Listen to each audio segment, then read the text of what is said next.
Hey, Chad. Hi, Todd. How are you? I'm great. How are you? I am awesome. I am very excited for tonight. I'm always excited for tonight. Um, I think that we're ready to get going. So, Yeah, it's everyone, welcome. 9:01. Let's Night. be on time. That's your strong suit as well as mine.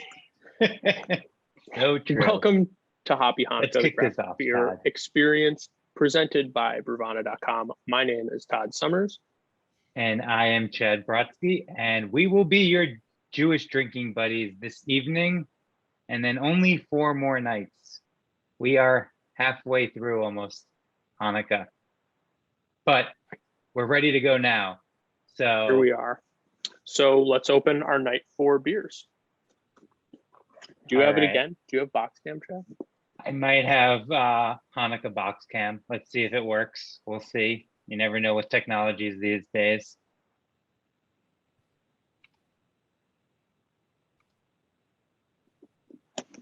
Okay. Yes, it did work. So we are on night 4, correct? We're on night 4. I pre-opened it because I didn't want to struggle with all this in front of everyone. That branching out. Got my beer. Oh, it's a big one. Branching out from Eight Sand. Very excited. And this is a New England IPA, known in some circles as a hazy IPA, which we will see why for very obvious reasons. All right. I'm gonna just crack this open. Oof. All right, so we've had brewers on, we've had brewery owners on. We wanted to mix it up tonight. And so instead of bringing one of those people on, we are bringing on a City Brew Tours franchise owner from South Jersey, which happens to be where, well, Eight Sands is based. So I need to just get this inside me right now. Todd, while I'm pouring this incredibly hazy beer, would you like to go through some of the housekeeping items that need Yeah, to and I happen? think we should start with the housekeeping, where it looks like a few folks got Yes. got the Baba Black Lager in night 4 instead of the branching out. So what I'd recommend, if you did get the Baba Black Lager, we're going to talk about that tomorrow night. Sorry for the spoiler, but it seems like that's there was a mix up in fulfillment land. So if you have your box nearby, grab the branching out. Alternatively, I would say go get it. If it's cold and it's great. If not, and you want to drink a cold beer, you'll hear about this one tomorrow night, and then you can put tonight's. If you open the Baba, drink it, then you'll hear about it tomorrow night, and then we'll go back and forth. Very sorry about that. So beyond that, again, we have the illustrious Kate managing the Q&A and the chat. And remember, Q&A is for questions, chat is for banter. If you need to commiserate about the Baba, good place for that. And if you're in the chat, remember to send your messages to everyone. Rick is going to compromise and drink both, which It's amazing. I appreciate that, this Rick. is a solutions-oriented fellow. I love it. Kate, can we just hear your lovely voice because we missed it from last night? Oh, I'm sure I can grace you with the sound of my voice. Welcome to night Yes. 4, everyone. Excited to be here with you all. Hi, Kate. Awesome. Okay. All right. So, Todd, you've been keeping track of your different beers you've had, right, in your handy dandy notebook? I really dug deep in my brain for my rating for last night. So here's what I've got. It got a 9.8 out of 10. My notes were to remember Pacific time when you're sending people calendar invites, and that I love 6.5% red ales because a lot of Irish red ales are lower than that. That is awesome. So I'm just going to read this note card about this beer before we get into any types of taste. So this is a New England IPA. Todd, do you know anything about New England IPAs, perhaps? Chad, it's sort of my thing. I think people refer to me as a hazy boy with an I eye. kind of knew that. It's dank with a hint of tangerine, melon, light pine, a floral note are laced throughout, brewed with Mosaic, Amarillo, and Centennial hops, and it's going to be clocking in around 7%. As I mentioned, it's from Eight Sand Beer Co., and they are in Woodbury, New Jersey, in South Jersey. So with that, now you guys have, I need to taste this beer because I've just been So holding good. it. L'chaim, everyone, here to you, Todd, and at home. I think that I'm gonna have to take it up with Lisa, but I didn't know that you were legally allowed to make New England IPAs that are this good outside of New England. Wow. So it's almost like a stolen. That is, I just went in for the taste. I didn't even bother, I didn't even do the whole aromatics, but we should do a little bit of appraisal, and I'm curious to know what the chat gets, because I just kind of told you what the brewery gets, but I get the everyone got tangerine this on little the notebook, nose, and then and this is a really fun way to be tasting beer, is using your beer tasting wheel. And so if the chat wants to pull out this notebook and tell us what flavors you guys are getting based on your beer tasting wheel. this is great. Yeah, I'm very curious. So Jeff got grapefruit. Randy said it's a melon bomb. I don't think anyone would disagree with that. Peter says he gets the tangerine and lemon with a sweet malt backbone, low bitterness, and he said nicely done, which maybe we'll see another 9.8 out of 10 from me. Brian threw us a curveball, and he said I get a lot of chocolate malt, and I immediately said there's no wrong answers. However, that's a wrong answer. And then I continued reading, and he said, but I'm also drinking the Baba. So that's probably more accurate for a black lager. Hey, I'm going to slide in here really quick, guys. Rachel has a question while we're all sampling this beer. She's wondering if you recommend drinking any of these beers at ambient temp rather than chilled.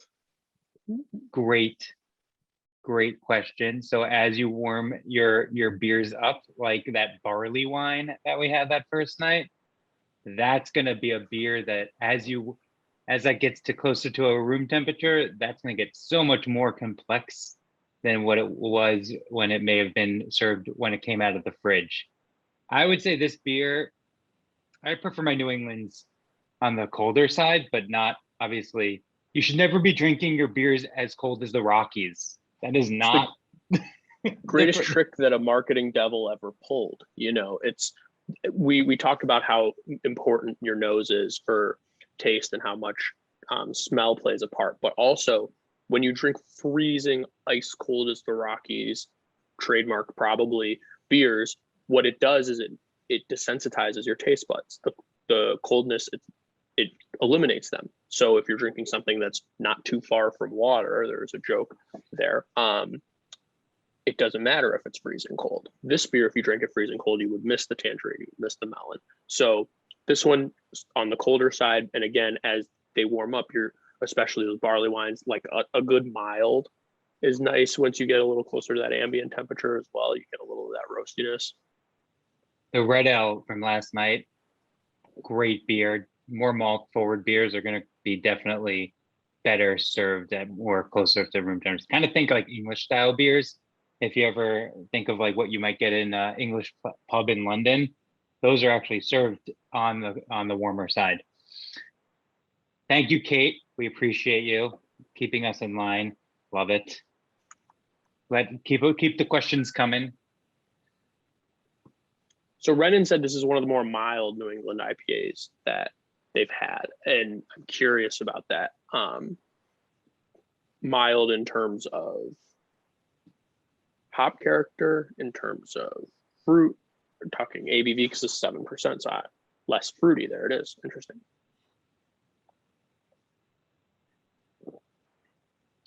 Adam, we will not be talking about Baba tonight. It was a little bit of a mix-up, if you heard earlier. Baba will be, is it tomorrow? It's tomorrow night, right? Tomorrow night, yep. We apologize for that mix-up. And And so it seems like there was one mix up in the boxes, but there seems to also be another mix up. And we really need to talk about. So Chad, last year we made a deal that we were going to wear this very traditional Jewish garb for the entirety of Hanukkah. So now I feel a little bit silly just wearing this blazer all by myself. And I wouldn't say I'm mad, but I would say that I am disappointed. Look at this. I couldn't pass up the opportunity to wear this incredible Hanukkah sweater. Chat, can you back me up? I'm sure you guys have some Hanukkah attire that you love to wear during Hanukkah. Anything? No one likes. Damn. I will say I like the sweater, but we made a deal. And well, at least I didn't show up in the original uniform. Oh, so Celine has a Hanukkah sweater. So other people have Hanukkah sweaters. Someone's wearing Hanukkah PJs. All right. Maybe I'll go back to the blazer tomorrow. We'll see. But I'm really loving this sweater. But at least I didn't wear the original City Brew Tours guide uniform. For anyone out there, where is the sweater from? China. Definitely China. It's from China. Can't tell you the name of the company. At least I didn't wear the City Brew Tours original guide uniform. If anyone's been on a City Brew Tour, does anyone know what that uniform was? Be curious to know if we have any City Brew Tours. I was on the 3rd ever City Brew Tour. But that was a terrible tour. Yeah, I remember. No one knows. That would be so many points. Chad, explain It was German Lederhosen. That was the original uniform when I started City Brew Tours back in 2008. However, a lot of people, the shorts were a little high, and the man thighs were it wasn't cutting it for people, especially the bachelor parties. So we but Todd, I feel like you know something about running tours. Aren't you a 7-tour, 5-star award-winning tour guide? If I recall, that's how you described yourself a couple days ago. I am a multiple 5-star rated tour guide.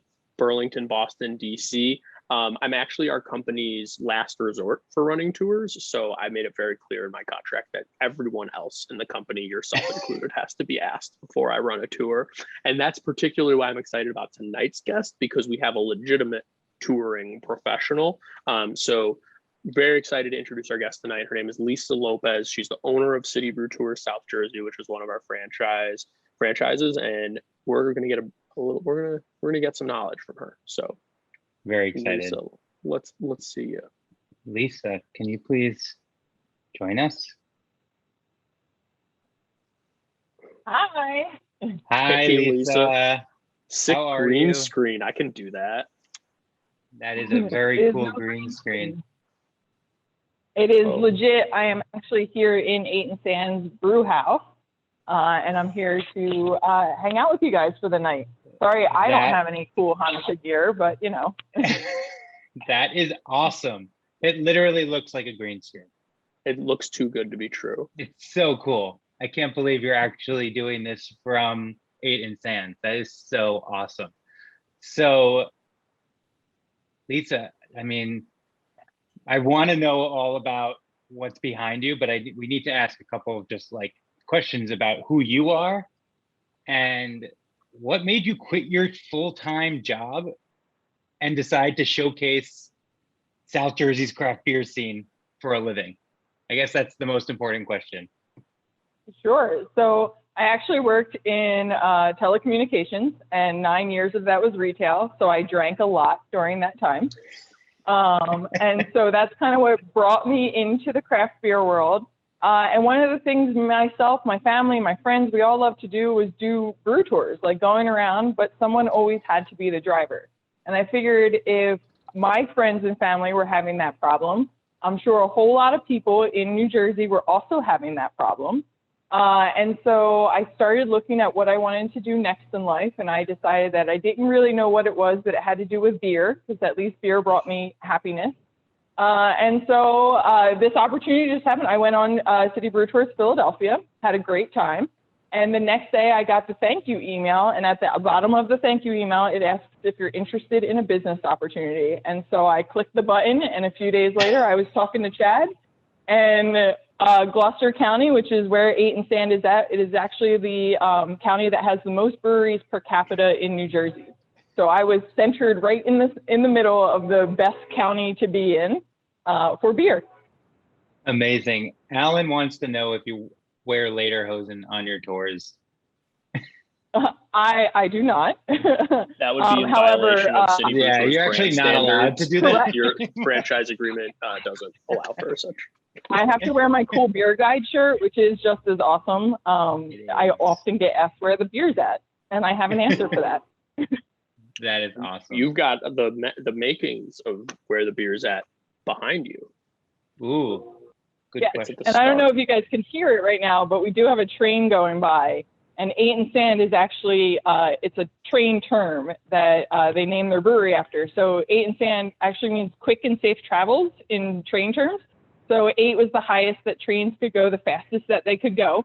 And sand is what they put on the tracks to prevent slipping. So it always stood for quick and safe travels. And we have a train going right by because Woodbury was actually one of the train hubs in the Northeast back in the day. So cool. What is Serendipity. 8? 8 is like the actual, it's not 8 miles per hour. No, that was the like No. speed It'd be on the the slowest train in the world. If it only went, you could like bike. That's how faster fast they than go that when you're train. stuck trying to drive past them. They go 8 miles per hour when you're waiting for. when you're 600 waiting for cars them to go by. past you, it's 8. Yes. Mhm. No, that was on the lever, it went up to 8.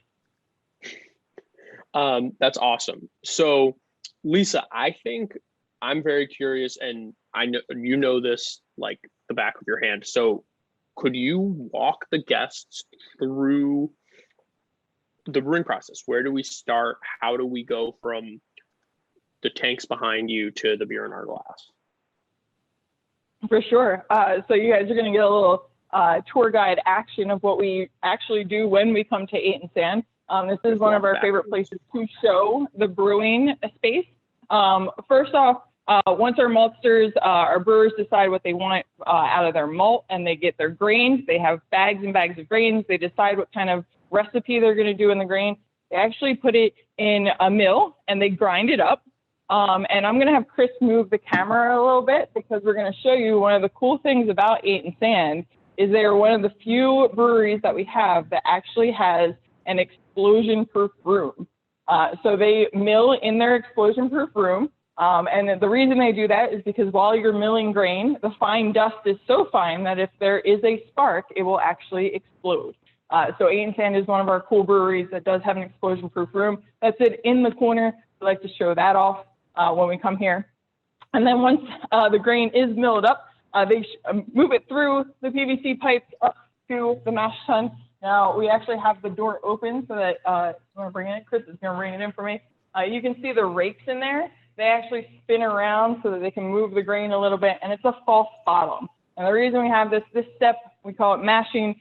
We often talk about it as being the step of like steeping a cup of hot tea. So you're putting that grain in there, you're putting 100 to 170 degree water in there, and you're letting that water get into all those grains, get in all the nooks and crannies, and pull out as much sugar as possible. That's what we're looking for. We want those fermentable sugars to come out.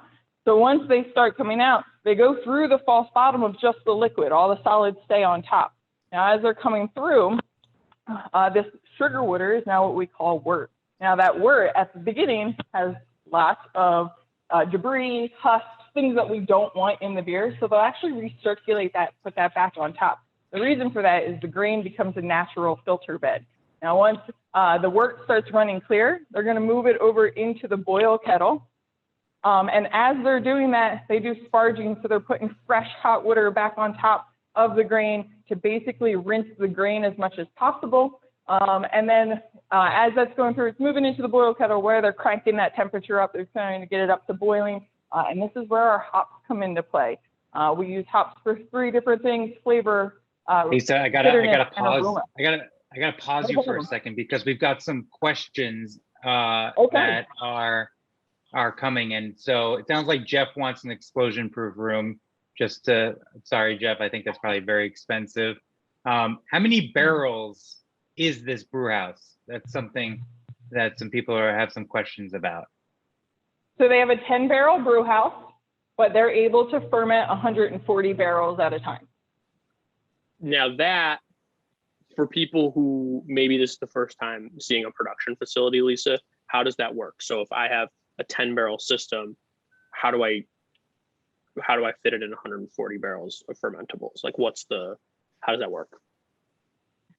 So if you have like a 30-barrel fermenter, you're running that mash 3 times, or you're running your brew 3 times.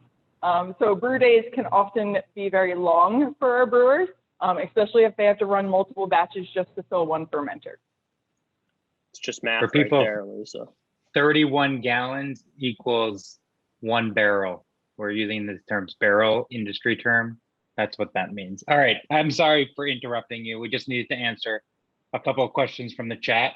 Go back to And document. I will be drinking every time you use the Jersey vernacular of water. So I usually catch myself, but it's a little late in the evening, so you're going to get all the water all day long. So once that's a wort drink right is there. moved, that's right. Once our wort is moved into the boil kettle, is where our hops come into play. If we're getting our bitterness out of our hops, we're putting those in to boil for 60 minutes. The reason we do that is it takes that long to be able to break the proteins and those essential oils apart to give us the bitterness out of those hops. If we're looking for flavor, we're throwing them in about 30 minutes to the end of the boil. And afterwards, if you're looking for just aroma, they'll throw them in about 5 minutes to the end of the boil, or what's becoming very popular these days is they wait until the whirlpool. So think of that cup of tea again. If you have loose leaf tea in your cup, you spin the cup, all the solids go to the center and to the middle. That's the same thing that'll happen in the boil kettle. As they whirlpool it, they can throw in hops at that point, and that allows them to get the aroma without potentially killing the proteins that create the aroma and killing them off because it's too hot. Amazing. that's tremendous. Lisa just dropped knowledge on us right there. So can you show us, do you have access? Can you show us a fermenter? Can you go, your production value is so good, I just sort of assume. Yep, we're going to turn around. You guys are going to see Chris for a second. Oh. He's one of the owners of Eight There Sand. he is. We have friends that let us in when the brewery's closed. I just thought you just had such great, you could just go, you had a key, just so you just have free access all the time to Eight Sand. Chris. Yeah, they let me in whenever I Thank want. you. This is incredible. And so Yeah, how many we barrels are actually those started- fermenters? Yeah, so we started on a 10-barrel fermenter because obviously we weren't making as much beer when we started. 10-barrel brewing, 10-barrel fermenter. And then we added these 2 30-barrel fermenters. So we're looking at the 30-barrel fermenters. And then we upgraded, we sold our 4 10-barrel fermenters to another local brewer house, Zed's. And we got 20-barrel, 4 20-barrel fermenters. And our bright tank is at the end there. The bright tank is, sometimes we like to force carbonate our beers. That's how you force the carbonation in there. Bright tank, not because you polish it more than the other shiny. Exactly. I've never heard that joke. That's a good one. Oh, that's a Todd special. That's a Todd City Brewery special. Mhm. I love it. There's a lot of those.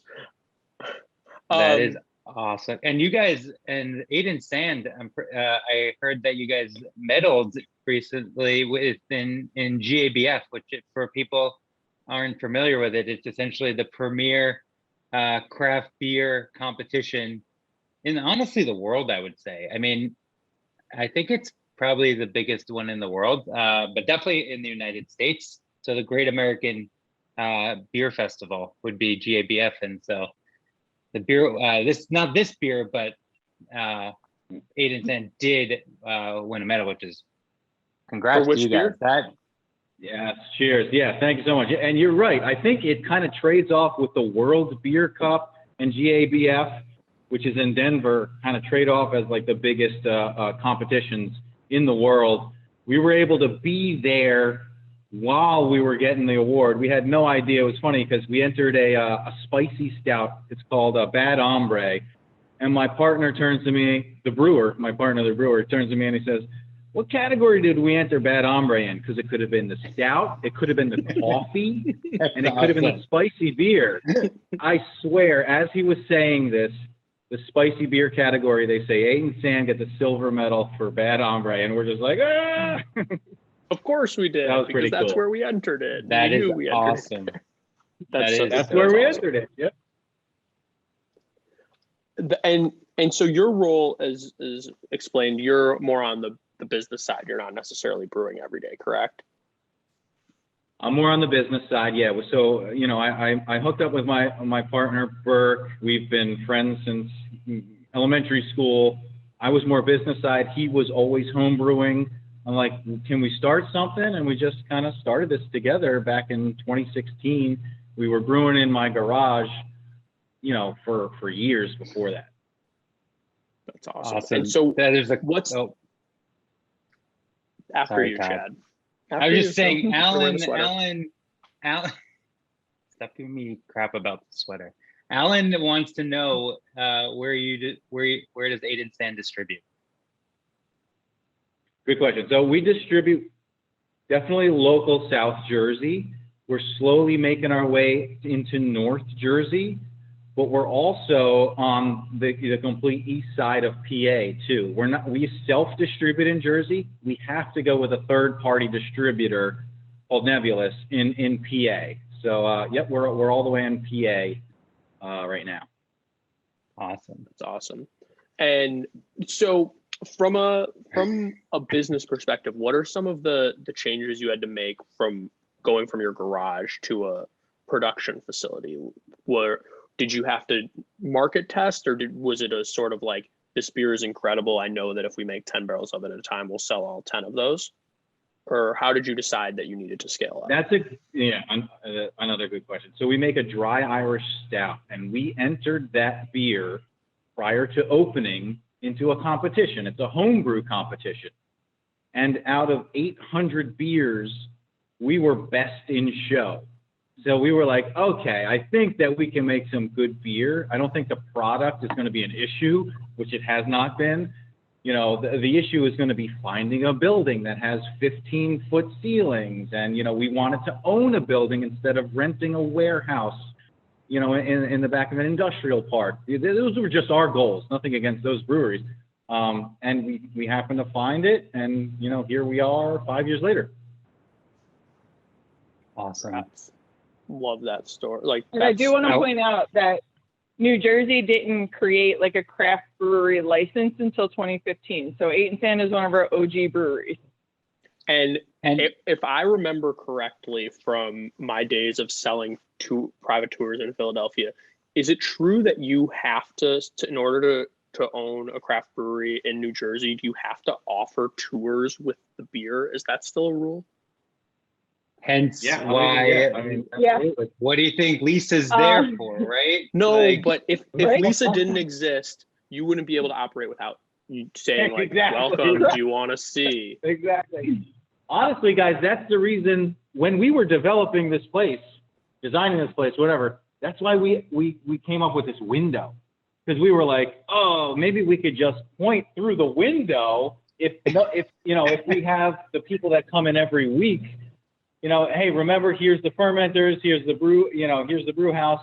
Obviously, we'll bring anyone back here that we want, but we're kind of like, it'd be cool to see the operations of the place. When we went to visiting Flying Fish back in the day when I used to run tours in Philly, they used to make you watch a video. You probably still have to watch like this 10-second, 20-second video of how beer is made in order to actually just buy a beer. So there would be like a line of people just watching this, like it's almost like an ad. You really think about it. It's like watching Netflix, not Netflix, but like, I don't know, TV. Cut the cord, whatever. I don't know what TV is anymore. And having to watch an ad before you can actually drink. And that's every time you come to the brewery. So even if you've been to that brewery 9,000 times, guess what? You still have You're to take watching the the tour. video. I would like to know if the chat, because we have people from all over the country. Are there any crazy laws that are related to your craft beer scene that is something similar to this, or could be about alcohol by volume? When I give tours, I tell the story that Prohibition started 2 blocks from the house I grew up in. Like one of the lobbyists in the Temperance Union in Evanston, Illinois, was literally like a stone's throw from my parents' house. So that's not good. We apologize for that, like profusely. Still can't bowl in Evanston as a result. And don't forget, guys, we're South Jersey, so we're home of Atlantic City. Violated Prohibition the whole time. All right. Oh, hey. Oh, what is this? Hey, it's Kate. So Lisa, Chris, we have some super insanely serious questions for you guys. So buckle down. The first one I have for you. What type of beer would you pair with a cheesesteak? Since you are just a hop, skip, and jump away from Philly. Amazing. You know, it's always going to be subjective, but usually the more flavor in the food, the more flavor you want in the beer. So if you're drinking something light like a fish, you want a lighter beer like a Pilsner. If I'm eating a cheesesteak, it had a lot of cheese, a lot of spice, maybe a little bit of spice, I'm going to drink a stout. Maybe I'll drink we have a Malo Joe. It's a 10%, marshmallow, kind of like a sweeter stout, which I love. My partner hates, but I love that stuff. So I'll pair like a nice heavy stout with a cheesesteak. That's a good question. Lisa, what about you? What would you pair with a cheesesteak? So I would actually bring in maybe like a Rausch beer and bring in some smoke to that cheesesteak. And do something that's got like a smoky flavor to it to add to the meat to make it almost more barbecue-y. It's crazy how like one goes sweet, it's going to change the whole taste of the cheesecake. No offense, Chris. I think I would go smoke. I like smoke more. We make a smoked beer, so I'm gonna. Hey, listen, we make a beer called Jersey Long Hot. I'll have both of them, man. I would take 2 Tums and the lightest beer I could find. I like a cheesesteak for me would be the richest food it would eat in 2 weeks. Like I couldn't, if I tried to have a 10% stout or a Rausch beer, like I would keel over. That would be the end of me. So like it would have to be like an American white lager. Jews are known also for being lactose intolerant. So I think that probably, it definitely doesn't sit well with me, but I'm just saying it's a common thing. Don't give me that. Don't give me that look, Todd. You're lactose and I'm mostly colorblind. We're a full. Okay, so our second serious question. Now, as a South Jersey brewery, do you believe in the mythical place some people call Central Jersey? It does not exist. It really does not. There's North Jersey, which is New York, and then there's South Jersey, which is Philly. That's it. There's no Central Jersey, really. That's my opinion. That is amazing. I think that was my favorite question so far that we've received. Thank you for answering. Since we started. Thank you, Kate, for telling us about them. I have another one that I want to get to. Sorry, Kate, for stealing your thunder, but Brian said that he's noticing really impressive lacing more than halfway down the glassware tonight, and he wants to know what it's indicative of, and what you have to say for yourself. It's interesting because that could be 2 things. It's the proteins that can kind of create that lacing.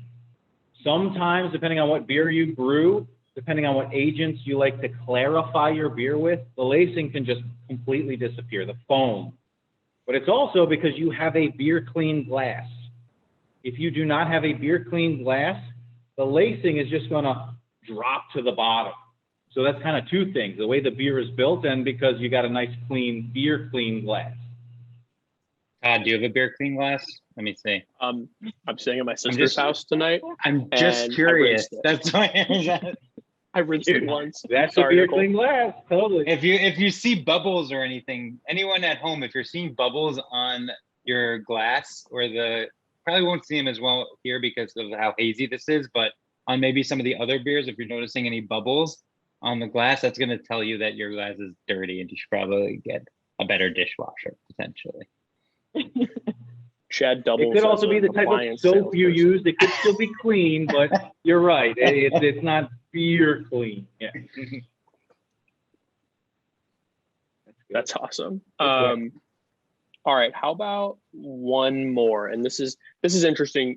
Coming from Vermont, the answer to this question is pretty much the same for every brewery. But can you reuse the mash, or is there anything else you can do with the mash once you brewed?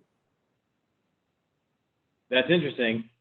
Usually when you homebrew, you can reuse the mash. You'll use the first runoff as a huge beer, high ABV, lots of sugars in that. And then you can run a second beer through that that's actually lighter in alcohol. Some breweries do that. We're pretty environmentally conscious. We have a pretty big solar array on the top. Our bathroom has a waterless urinal. And like most local breweries, we do have a cool farmer that just kind of takes the grain and just gives it to his cows and his pigs to just eat rather than just dumping it, in our garbage. Yeah, remember we're in South Jersey, so we are the Garden State part of Jersey. So we have lots and lots and lots of farms and cows and happy pigs down here. That is awesome. Happy pigs. Are they drunk pigs? They might be. Chad drunk and I pigs. call our band the Happy Pigs. What? Love it. So this is for Lisa, and we're sort of getting to our time, but a couple City Brew Tour South Jersey specific questions. Do you have any memorable tour stories? That's I could listen to memorable tour stories all day, every day. Is there anything that pops to mind? Yeah, so I always tell this one when people ask if there's been like a crazy tour. And, you think crazy tours is in like people getting drunk and all that kind of stuff. But no, the craziest tour I was on was actually a first date. Just an FYI, don't ever take somebody on a first date that you are in a vehicle for many hours without them being able to leave, because it's not a good idea. But they were on their first date. It was like a second round. They had already been married. They both were divorced. They had dated in high school. They were in their like later 40s, early 50s. So this was like the second time around. They decided to go out on this date. It was not going well by the second stop. I already could tell from the female she was not interested anymore. And our last stop was Eight Sand. Oh, no. And we get here, and it's about 8:30 on a Friday night. It's January. It's cold. It's raining. It's dark. And the guy comes up to me and asks if he can invite a friend who lives about 10 minutes down the street. And I'm like, okay, but look, we're leaving at 9:15. 9:15 is when we're out of here. So, he can come and hang out, but we're leaving at 9:15.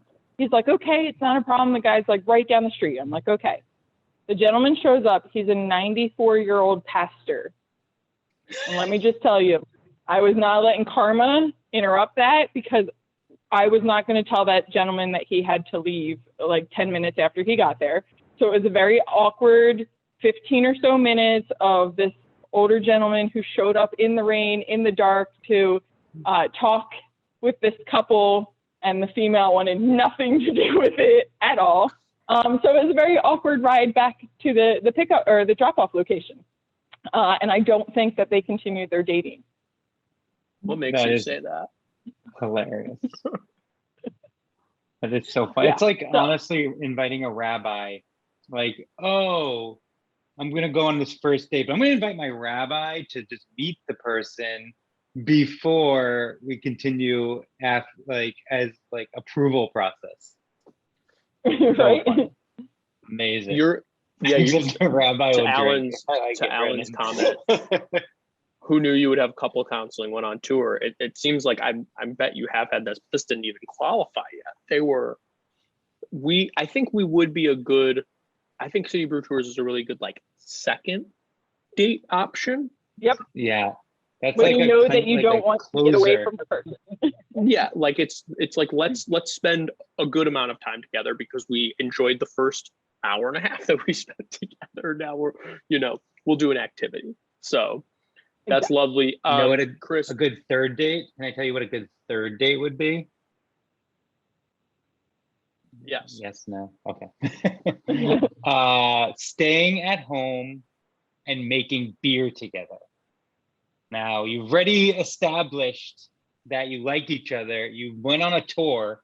You saw how beer is made. And now I'm just shamelessly plugging because we also have this beer making kit with an online class for virtual entertainment.